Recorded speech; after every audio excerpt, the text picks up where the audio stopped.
בעל שם טוב, ראשון בזירה.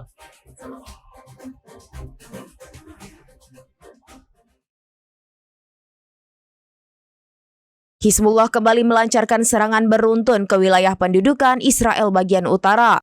Tak tanggung-tanggung, Hizbullah menyerang baterai Iron Dome secara langsung, sehingga sistem pertahanan udara Israel melempem. Buntut baterai Iron Dome yang hancur, Hizbullah kemudian mampu menghujani beberapa pemukiman Israel pada Kamis 8 Agustus 2024 sore. Dikutip dari Al-Mayadin via Tribun News pada Jumat 9 Agustus 2024, perlawanan Lebanon menggunakan roket salvo untuk menyerang Al-Jalil, Shlomi, hingga Naharia. Tak hanya itu, markas besar divisi ke-91 militer Zionis di Pangkalan Biranit juga tak luput menjadi target Hizbullah. Pangkalan Ein Zeitim Israel pun turut hancur diserang rentetan roket salvo tersebut.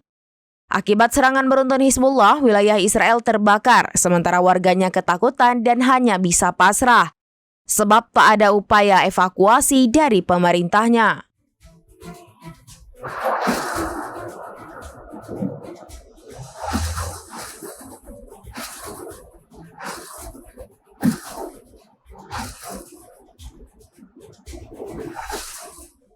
בעל שם טוב,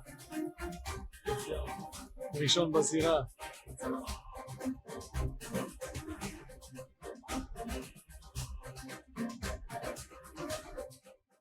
Download Tribun X sekarang, menghadirkan lokal menjadi Indonesia.